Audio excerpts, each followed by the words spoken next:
हाँ बच्चों, K. N.. Maurya classes में आप लोगों का स्वागत है। आज हम लोग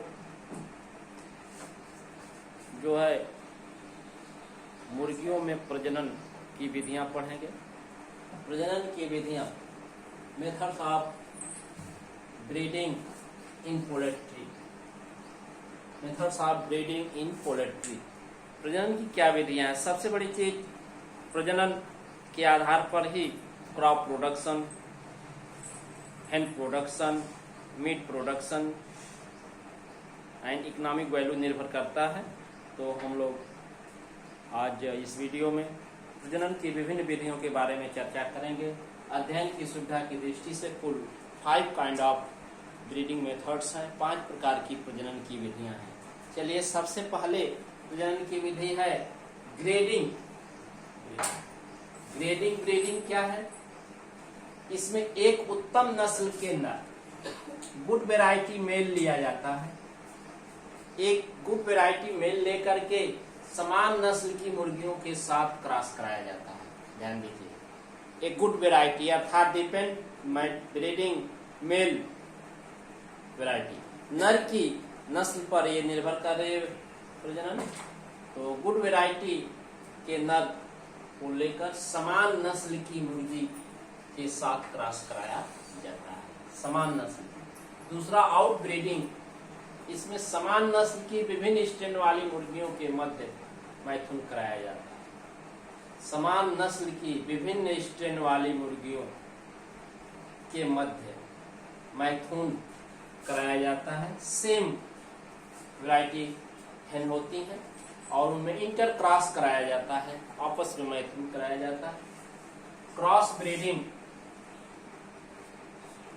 क्रॉस ब्रीडिंग बच्चों, प्योर वैरायटी मेल होते हैं और प्योर वैरायटी हेन्स होती है। शुद्ध नस्ल की नर, शुद्ध नस्ल मेल और शुद्ध नस्ल की हेन्स मुर्गियां होती हैं और इनके बीच जो है संकरण कराया जाता है, क्रॉस कराया जाता है और इस तरह से क्रॉस को क्रॉस ब्रीडिंग कहते हैं। ध्यान दीजिए, pure variety males and pure variety hens female, pure variety male और प्योर वैरायटी फीमेल और हेन्स के मध्य क्रॉस कराया जाता है। अब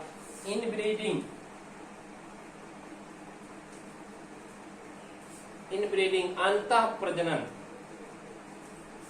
अंतः प्रजनन से आपस में घनिष्ठ रूप से संबंधित नर और मादा, जो नर और मादा, जो मेल और फीमेल एक साथ रहते हैं, साथ रहते हैं, उनमें घनिष्ठ संबंध, इंटर रिलेशनशिप बहुत ज्यादा होता है और उनके बाद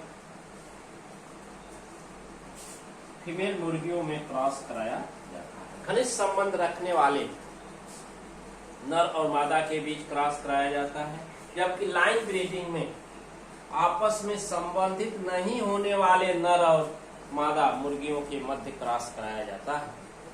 नर और मादा मुर्गियों के मध्य जो आपस में इंटर रिलेटेड नहीं है, संबंधित नहीं है, अर्थात अध्ययन के आधार पर इसको 2 भागों में बांटा गया है। फ्लॉक मैथुन, फ्लॉक मैटिंग, फ्लॉक मैथुन, मेनिकॉक,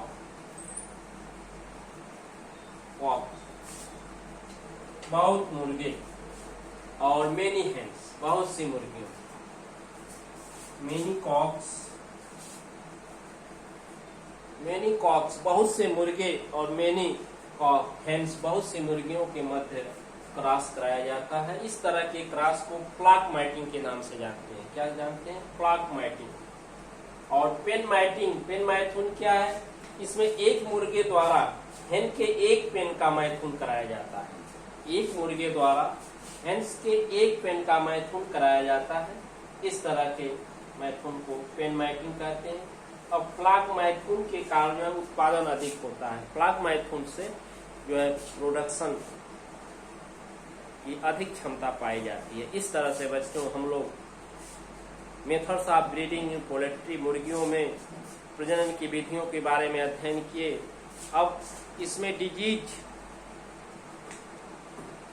इन पोल्ट्री, मुर्गियों में रोग क्या है जानते हैं? रोग, वायरल डिजीजेज, विषाणु जनित रोग, बैक्टीरियल डिजीजेज, जीवाणु जनित रोग, फंगल डिजीजेज, कवक जनित रोग और न्यूट्रिएंट डिफिशियंसी, पोषक तत्वों की कमी के कारण भी रोग उत्पन्न होते हैं। तो आइए चलिए हम लोग इनमें होने वाले रोग जो हैं जीवाणु, विषाणु, जीवाणु और कवकों से कौन कौन से रोग हैं उसके बारे में अध्ययन किया जाए। हाँ बच्चों, अब आगे के क्रम में हम लोग पढ़ेंगे डिजीजेज इन है मुर्गियों में रोग। तो मुर्गियों में रोग वायरल डिजीजेज, विषाणु जनित रोग होते हैं, बैक्टीरियल डिजीजेज, जीवाणु जनित रोग होते हैं, फंगल डिजीजेज, कवक जनित रोग होते हैं, और न्यूट्रिएंट डिफिशियंसी डिजीजेज और पोषक तत्वों की कमी के कारण भी रोग उत्पन्न होते हैं। ठीक है, तो चलिए चलते हैं में रोग। तो वायरल डिजीज, विषाणु जनित रोग, रानीखेत डिजीज जो है विषाणु जनित रोग, इसी को न्यू कैटल रोग के नाम से भी जानते हैं, रानीखेत या न्यू कैटल डिजीज। जैसे foul pox, Marquez disease, infectious bronchitis, ये फाउल पॉक्स, मार्केस डिजीज और इन्फेक्शियस ब्रोंकाइटिस ये बच्चों विषाणुओं से होने वाले रोग हैं। इससे मुर्गियों की जातियों में बहुत काफी क्षति और नुकसान होता है। दूसरा है बैक्टीरियल डिजीज, जीवाणु जनित रोग। जीवाणु जनित रोग, जीवाणुओं के द्वारा उत्पन्न रोग जो होते हैं काफी पाए जाते हैं। जैसे फाउल कॉलरा, कॉलरा विब्रो कॉलेरी द्वारा होने वाला हैजा रोग इसको कहते हैं, कॉमन है, मैमल्स और हैंड्स में भी पाया जाता है। विब्रो कॉलेरी के द्वारा एक कॉलरा होता है। Fowl spirochaetosis, fowl spirochaetosis, fowl typhoid, typhoid generally salmonellosis भी, साल्मोनेला टाइफी के द्वारा साल्मोनेसिस और टाइफाइड फीवर, बुखार जिसको कहते हैं, जैसे मैमल्स, ह्यूमन में ये रोग होते हैं, उसी तरह से जीवाणु जनित मुर्गियों में भी रोग पाए जाते हैं।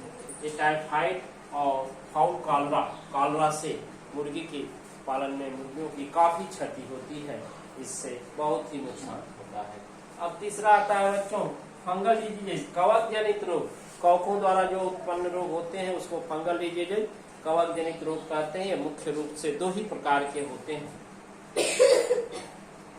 माइकोटिक डिजीज, माइकोटिक डिजीज और कैंडिडियासिस, माइकोटिक और कैंडिडियासिस। इससे पूरे पत्तों के पंख, मुर्गियों के पंख झड़ जाते हैं, फैट और स्किन दिखाई देने लगती है, उसमें फुलाहट और बेचैनी सी रहती है और मुर्गियां मरने लगती है। अब न्यूट्रिएंट डिफिशियंसी, पोषक तत्वों की कमी से बच्चों पोषक आहार दिए जाते हैं, उसमें कुछ डिफिशियंसी डिजीज होते हैं पोषक तत्वों की कमी के कारण। जैसे नाइट ब्लाइंडनेस, जिसको रतौंधी मनुष्य में भी पाया जाता है, हर चीज में, तो नाइट ब्लाइंडनेस हो जाता है विटामिन ए की कमी के कारण। हेमरेज विटामिन के कारण, और स्टेरिलिटी विटामिन ई के कारण। ये डिफिशियंसी डिजीजेज है बच्चों, नाइट ब्लाइंडनेस, हेमरेज और स्टेरिलिटी, स्टेराइल हो जाना, जिससे उसका प्रोडक्शन जो है एक फॉर्मेशन की एबिलिटी कम हो जाती है। इस तरह से हम लोग डिफरेंट टाइप ऑफ डिजीजेज, मुर्गियों में विभिन्न प्रकार के रोग, विषाणुओं द्वारा उत्पन्न रोग, जीवाणुओं द्वारा उत्पन्न रोग और कवकों द्वारा उत्पन्न रोग पढ़ा गया। अब बच्चों कंट्रोल ऑफ डिजीजेज, इनका नियंत्रण कैसे किया जा सकता है? तो फर्स्ट है वैक्सीनेशन, वैक्सीन। उस रोग जैसे विषाणु जनित रोग होते हैं, जैसे आप में स्मॉल पॉक्स, चिकन पॉक्स है, तो इसके टीके तैयार हैं, तो वैक्सीन है, उसको पहले उस मुर्गियों को पिला दिया जाता है लिक्विड फॉर्म में, जिससे ये विषाणु जनित रोग उसके अंतर्गत नहीं होते हैं। तो वैक्सीनेशन, टीकाकरण द्वारा इसका नियंत्रण किया जा सकता है। दूसरा इंसेक्टिसाइड, कीटनाशी जैसे खटमल जो यदि है उसके हैबिटाट आवास स्थान में, तो इंसेक्टिसाइड कीटनाशकों के प्रयोग से, जैसे मैलाथियान वगैरह, इसके प्रयोग से ये नष्ट हो जाते हैं। वर्मिसाइड्स, वार्म जैसे टीनिया सोलियम नेसिस जो काज करता है, टीनिया सोलियम फीता क्रीम वगैरह जो है उसके हैबिटाट में तो क्या होते हैं, तो टीनिया सोलियम वगैरह वार्मिसाइड्स के द्वारा नष्ट हो जाते हैं। माइकोसिस फंगल डिजीज, बोर्डियस मिक्सचर का प्रयोग करने से फंगल डिजीजेज कंट्रोल होते हैं, जिसको माइकोसिस के नाम से जाना जाता है। अब sulpha drug and antibiotics, sulpha drug से बैक्टीरियल डिजीजेज, सल्फा ड्रग से प्रोटोजोन डिजीजेज और सल्फा ड्रग और एंटीबायोटिक्स प्रतिजैविकों के प्रयोग से बैक्टीरियल डिजीजेज जैसे कॉलरा, प्लेग इत्यादि हुआ, ये रोग नियंत्रित किए जा सकते हैं। इस तरह से हम लोग डिजीज कंट्रोल के बारे में भी पढ़ा गया। तो इसी के साथ ये टॉपिक समाप्त होता है। अब आगे हम लोग अगले वीडियो में बर्ड फ्लू पढ़ा जाएगा। तो बच्चों वीडियो को पूर्ण रूप में देखें, अच्छे से देखें और आप नोट्स तैयार करें। और ये निश्चित है कि विद्यालय जब भी खुलेगा, जहाँ तक आपको पढ़ा दिया गया उसके आगे से ही पढ़ाया जाएगा, इसलिए पीछे का वर्क आप कॉपी में नोट्स तैयार रखें। और जिनका नोट्स अभी नहीं कंप्लीट है वो वीडियो को प्लेलिस्ट से प्राप्त करके देख लें और नोट्स तैयार कर लें। Thank you.